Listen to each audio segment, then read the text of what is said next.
This is the technical director of the Opera House, and he became a friend. We've gotten to know him for a while now. And he's also discovered he's a poet.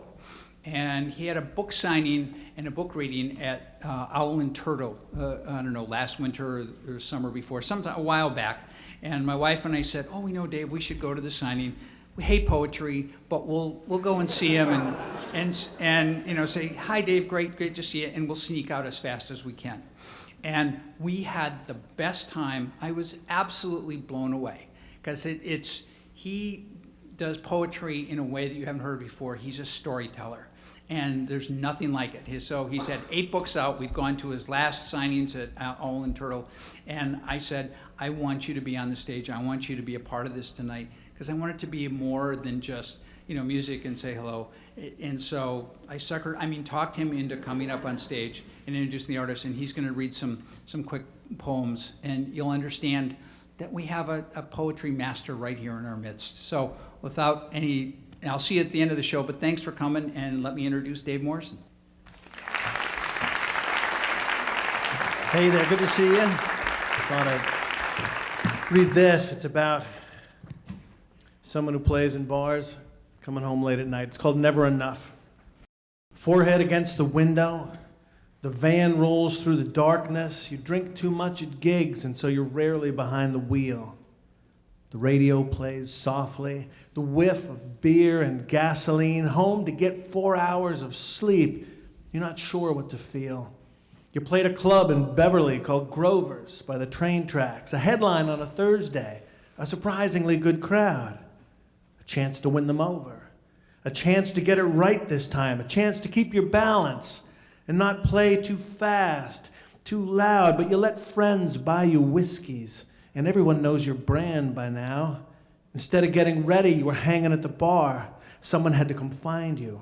You threw everyone's rhythm off. You talked too much. You pushed too hard. You acted like a star. And maybe no one noticed. The people stomped and shouted. The owner comped you all a drink and said, hey, kid, nice show. And on your way to the dressing room, some pretty, sweaty lovelies gave you big-eyed smiles. Of course, that could have been the blow. But alone, you know the difference. And it makes you feel like a swindler. You wish you could be gracious, but the compliments all feel wrong.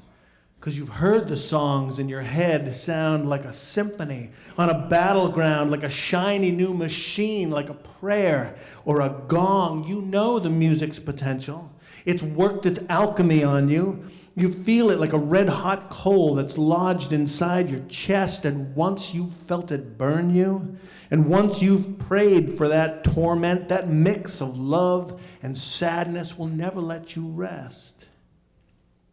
So you didn't trust the power, and you didn't give in to the moment. You didn't love your audience or hit it out of the park.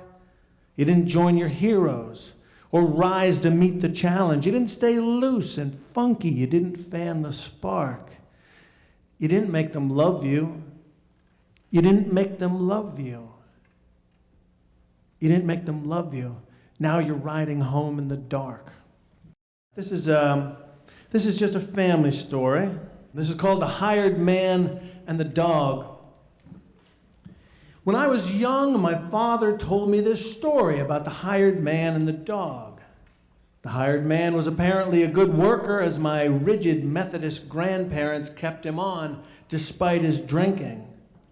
On Friday nights, he would take his pay to town for a little relief, and my grandparents would admonish him not to stay out too late because the dog was put out at precisely 9 p.m., and the dog didn't like drunks and gamblers. In the wee hours, the dog's growling woke my father, who would peer out his attic window to see the hired man shambling down the road and the dog bristling in the dooryard, standing between the hired man and his bed in the barn. The hired man whipped off his cap and slapped the dog's nose, then waved the cap over the dog's head. As the dog lunged and leaped at his new enemy, the cap, the hired man kicked him in the belly until the dog decided it just wasn't worth it. And everyone went to sleep. The dog licking his sore privates, my grandparents frowning over the state of the world, the hired man dreaming of the straight flush, and my father wondering what lay beyond the town. I think my father told me this story to teach me how to deal with threatening dogs. I repeated it as a young man to glorify the hired man, as I too had felt locked out for being who I was. Now, I just feel for the dog, as it seems that it's rarely the ones who make the rules or even break the rules that end up getting kicked in the balls. This is a poem about a band from Boston that's running out of time. It's called Old Orchard Beach. A gig for 2 nights at a club by the beach, walking in sand with our sharp Cuban heels, waves in the distance, stars within reach. A gig for 2 nights at a club by the beach. We're up from the city, they can tell by our speech. We smoke cigarettes by the Ferris wheel. Black leather jackets, a club by the beach, walking in sand with our sharp Cuban heels. The gigs take us farther away from our home in Boston, a ramshackle house by the pike. We're looking for work with a fine-tooth comb. The gigs take us farther away from our home. From Portland to Amherst to Hartford, we roam. We'll play any club that has sound and lights. Some nights we forget that we have a home in Boston, a ramshackle house by the pike. This week we headline a bar by the sand. Next week, New Haven, then Cambridge, then Maine. 40 minutes on stage, 4 hours in the van. This week we headline a bar by the sand. We're writing new songs, we're hatching new plans, but any momentum feels hard to sustain. Days run through our fingers, just like the sand. Next week, New Haven, then Cambridge, then Maine, then Beverly, Manchester, Worcester, Lynn, Methuen, Northampton, Somerville, then Boston, then Gloucester. Then we start again, Beverly, Manchester, Worcester, Lynn. If we don't get some airplay, if the crowds start to thin, we'll run out of money.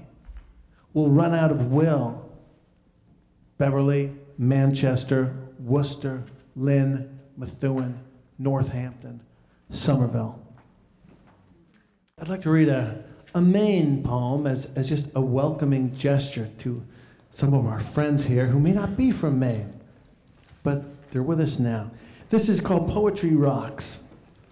The poet from the mainland sat in the cab of the ancient pickup, bumping along the remote island's one road, holding the typewritten invitation. This is a big honor for me. Usually I read for a handful of people in a library. I think it's amazing that your whole town comes out for a poetry reading. How often do you do this? Once a year, the geezer behind the wheel wheezed happily. In a meadow at one end of the island, chairs and a platform have been set up and a crowd is waiting. After each poem, the crowd cheered enthusiastically. The poet could feel the excitement building. He thought, this is amazing. They love poetry. They love my poetry. When he finished, they rushed the stage and lifted him onto their shoulders, chanting, "Poetry rocks! Poetry rocks!" Drunk with happiness, he chanted along with them, pumping his fist in the air.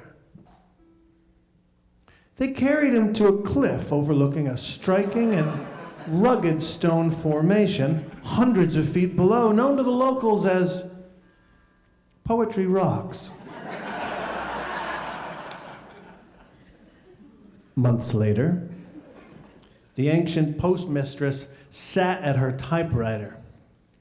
"Dear Madam, we have all read your latest collection." She picked up the slim volume, made a face, and threw it in the wood stove. "And we'd like to invite you to our annual poetry celebration.